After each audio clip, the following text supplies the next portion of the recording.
శ్రీమాత్రే నమః. Welcome to Zip TV. Sadguru Jyothishalayam వారి 2024 ఫిబ్రవరి ద్వాదశ రాశి ఫలితాలు మనం తెలుసుకోబోతున్నాం. ఈ నెల ఫిబ్రవరి 14వ తారీఖున వసంత పంచమి వస్తుంది. మీ పిల్లలందరినీ కూడాను సరస్వతి దేవాలయం, మీ దగ్గరలో ఉన్నటువంటి సరస్వతి దేవాలయానికి తీసుకొని వెళ్ళండి, దర్శనం చేయించండి, వాళ్ళ పుస్తకాలను అక్కడ పూజ చేయించండి. ఓకే, ఇది పెట్టుకుంటే మన ప్రపంచానికి జనవరి 22వ తారీఖున రాజా రామచంద్రస్వామి వారు తన యొక్క రామరాజ్యాన్ని స్థాపించేశారు. మనమందరూ కూడా భారతీయులుగా ఉన్నదానికి గర్వించాలి. మనమందరూ ఇప్పుడు రామరాజ్యం, అసలు సిసలైనటువంటి రామరాజ్యంలో ఉన్నాం. ఇది ఒక గర్వకారణం. 2024 మనకు ఒక మైల్ స్టోన్ అని కూడా చెప్పుకోవచ్చు. సద్గురు జ్యోతిషాలయం ద్వాదశ రాశులందరికీ కూడాను గోచార గ్రహస్థితులను దృష్టిలో పెట్టుకొని అందరికీ రాశి ఫలితాలను చెప్పడం జరుగుతుంది. ఇందులో అన్ని వర్గాల వారిని దృష్టిలో పెట్టుకొని చెప్పడం జరుగుతుంది. ఇదొక గణితం. దాన్ని లెక్కించి ఆ యొక్క గ్రహాల యొక్క కదలిక గమనాల ద్వారా ఏ రాశి వారికి ఎలా ఉంటుందో చెప్పడం జరుగుతుంది. బాగా గుర్తుపెట్టుకోండి, జాతకం తెలుసుకోవాలి, కానీ అది జీవితం కాదు. పడుతున్న వర్షానికి ఒక గొడుగు మాత్రమే జాతకం. బాగా గుర్తుపెట్టుకోవాలి, జాతకం ఎంత కావాలో అంతే తీసుకోవాలి. అదే జీవితంగా అదొక యాసగా ఉండకూడదు. మీ యొక్క మేము చెప్పే ఈ యొక్క జాతకం అంతా కూడాను, మా యొక్క మాస ఫలితాలన్నీ కూడాను మీ యొక్క వ్యక్తిగత జీవితానికి ఒక 40% మాత్రమే వర్తిస్తుంది. మీరు పుట్టిన సమయంలో ఒక లగ్నం ఉంటుంది, ఆ రాశి ఫలితాలు ఉంటుంది. దాని ప్రకారమే మీ యొక్క సంపూర్ణ జాతకాన్ని నిర్ణయించడం జరుగుతుంది. మీ వ్యక్తిగత జాతకం తెలుసుకోవడానికి మీ పరిసర ప్రాంతాల్లో ఉన్నటువంటి సద్గురువుల్ని సంప్రదించండి, జ్యోతిషాస్త్ర నిపుణుల్ని సంప్రదించండి. అక్కడికి వెళ్ళి మీ యొక్క date of birth, time of birth, place of birth తెలిపి మీ యొక్క జాతకాన్ని తెలుసుకోండి. లేదా గురుగారు మేము మీ దగ్గరే తెలుసుకోవాలి అనుకుంటున్నాము, అలా అనుకున్న వాళ్ళకి మీరు ఎందుకు జాతకం తెలుసుకోవాలనుకుంటున్నారు అనే దాన్ని మెన్షన్ చేయాలి. మా ఈ కింద కనబడుతున్న నంబర్కి వాట్సాప్ మాత్రమే చేయాలి, కాల్ చేయకూడదు. మీ details, date of birth, time of birth, place of birth WhatsApp చేయాలి. చేసిన తర్వాత 21 సంవత్సరాల లోపు ఉన్న పిల్లవాళ్ళు ఖచ్చితంగా జాతకం అడగకూడదు. ఇల్లీగల్ అఫైర్స్ గురించి అడగనే కూడదు. కంప్లీట్గా అప్పుల్లో కూరుకుపోయి అప్పులు బయట ఎలా పడాలని మాత్రం అడగకూడదు. మీరు వ్యాపారమో ఉద్యోగమో చేసి అప్పులు తీర్చుకోవాలి. 60 సంవత్సరాల పై చెలుకు వాళ్ళు అడగకూడదు. ఎందుకంటే వారు అన్ని వసంతాలను పొంది ఉంటారు కాబట్టి 60 సంవత్సరాల పై చెలుకు వారు అడగాల్సిన అవసరం లేదు. మీ వ్యక్తిగత జాతకం, విద్య ఎలా ఉంటుంది, వ్యాపారం ఎలా ఉంటుంది, ఉద్యోగం ఎలా ఉంటుంది, వివాహం ఎప్పుడవుతుంది, సంతానం ఎప్పుడవుతుంది, ఆరోగ్యం ఎలా ఉంటుంది, భూమి ఏమైనా కలుసు, ఇలాంటివి అడగండి. అన్య ప్రశ్నలు అడగకండి. వాట్సాప్లో వివరాలు వస్తేనే మేము రిప్లై ఇస్తాము. దాని తర్వాత మీరు మాకు కాల్ చేయొచ్చు. జ్యోతిష్ శాస్త్రరీత్యా ద్వాదశ రాశుల్లో 9వ రాశి అయినటువంటి ధనుసు రాశి మిత్రులారా, మీరు మూలా నక్షత్రం 1, 2, 3, 4 పాదములు, పూర్వాషాఢ నక్షత్రం 1, 2, 3, 4 పాదములు, ఉత్తరాషాఢ నక్షత్రం 1వ పాదానికి జన్మించిన మీరు ధనుసు రాశి వారిగా పరిగణించబడుతున్నారు. ఈ నెల మీకు శుభాశుభ ఫలితాలు ఎలా ఉన్నాయి? 5వ ఇంట్లో బృహస్పతి, సూర్యుడు మరియు బుధుడు 2వ ఇంట్లో, 3వ ఇంట్లో శని. ఈ నెల చాలా చాలా చాలా చాలా అనుకూలంగా ఉంటుంది. మీ యొక్క కెరియర్ ఎలా లేస్తుందంటే అద్భుతం. సమాజంలో ఉన్నతమైనటువంటి వ్యక్తులతో పరిచయం పెరుగుతుంది. మంచి అద్భుతమైనటువంటి సాధన చేస్తారు. మీరు పట్టిందల బంగారం అండి ఈ నెల.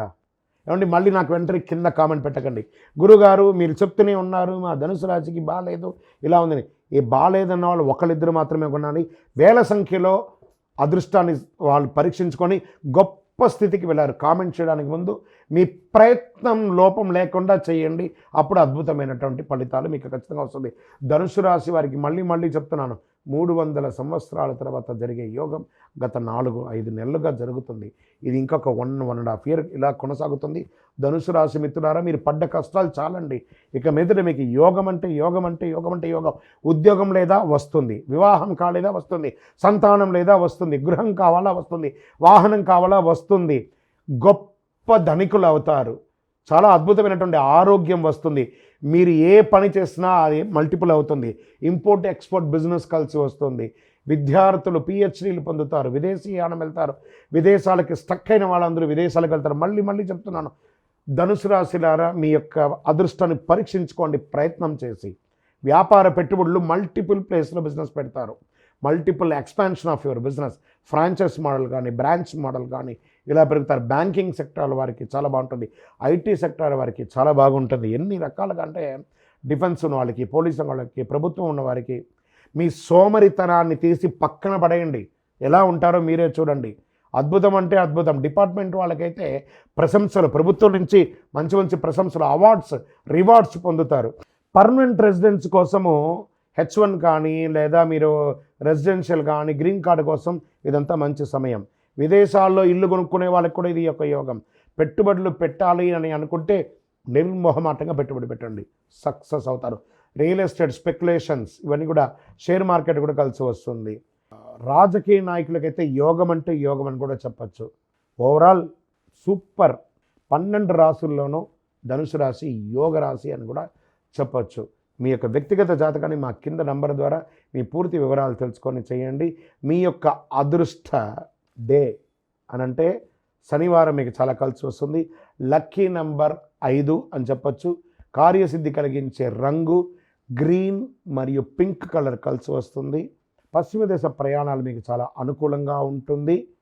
ఆంజనేయ స్వామి వారికి ఆకుపూజ చేయించండి. అసాధ్య సాధక స్వామిని అసాధ్యం తవకిం వద రామదూత కృపాసింధో మత్కార్యం సాధే ప్రభు అని చెప్పి ఆయన ప్రార్థన చేసి 19 ప్రదక్షిణాలు చేసి ప్రతి మంగళవారము ఆయనకి ఆకుపూజ చేయండి. ఇంకా మీ అదృష్టాన్ని ఇంకా అద్భుతం చేసుకోండి. కానీ ప్రయత్న లోపం ఉండకూడదు. మళ్ళీ మళ్ళీ చెప్తున్నాను, ప్రయత్న లోపం ఉండకూడదు. రాంగ్ ఇన్వెస్ట్మెంట్ కూడా చేయకూడదు. సమయం బాగుంది కదా అని చెప్పేసి దీపం గాలిలో వెలిగించేసి దీపం ఆరిపోయింది మట్టుకు ప్రయత్నం చేయకండి. మీ ప్రయత్నం చక్కగా ఉండాలి. చంద్రాష్టమం వచ్చేసేటప్పటికి ఫిబ్రవరి 21, 2024 7:44 ఉదయం నుండి 23/2/2024 7:25 సాయంత్రం వరకు ఉంటుంది చంద్రాష్టమి. 2.5 రోజులు చాలా గడ్డుగాలని చెప్పచ్చు. చాలా జాగ్రత్తగా ఉండాలి. ఆరోగ్యం పట్ల జాగ్రత్త, అన్ని రకాలుగా జాగ్రత్తగా ఉండాలి. ఇష్టదైవాన్ని ప్రార్థన చేయండి. శివాలయానికి వెళ్ళి అభిషేకం చేయండి. వీలుంటే చండీ హోమం చేయండి ఇంట్లో. ఇంకనూ సకల దోషాలు తొలగి ఆనందంగా ఉండడానికి ఐశ్వర్య సిద్ధి పంచధూపంతో ధూపం వేయండి. విజయోస్తు. ఈ 12 రాశులు చూస్తున్నటువంటి ప్రేక్షక మిత్రులందరికీ కూడాను మీరందరూ కూడా ఆయురారోగ్య ఐశ్వర్య భోగభాగ్యాలతో ఉండాలని అఖిలాండ కోటి బ్రహ్మాండ నాయకుడు శ్రీ ధర్మశాస్త్ర అయ్యప్ప స్వామి వారిని ప్రార్థన చేస్తున్నాను. మీరు కుటుంబంతో తిరుపతికి వచ్చినప్పుడు మన అయ్యప్ప స్వామి వారి 18 అవతారాల దేవాలయం బ్రహ్మశ్రీ డాక్టర్ చంద్రమౌళి గురుస్వామి గారు నిర్మించినటువంటి ఈ దేవాలయాన్ని దర్శనం చేసుకోండి. మీ కోరిన వారికి కొంగు బంగారం. ఎవరు ఏ కోరిక కోరుకున్నా ఒక 18 ప్రదక్షిణాలు చేసి కోరుకోండి. తర్వాత కోరిక నెరవేరిన తర్వాత 108 ప్రదక్షిణాలు చేసి చాలామంది అనుభూతి పొందున్నారండి. తిరుపతి రైల్వే స్టేషన్ నుండి బస్టాండ్ నుండి 3 కిలోమీటర్ల దూరంలో జీవకోణ అనే ప్రాంతంలో ఉంటుంది. మీరందరూ రావచ్చి దర్శనం చేసుకోవాలని కోరుకుంటున్నాను. వందే మాతరం, వందే మాతరం, వందే మాతరం.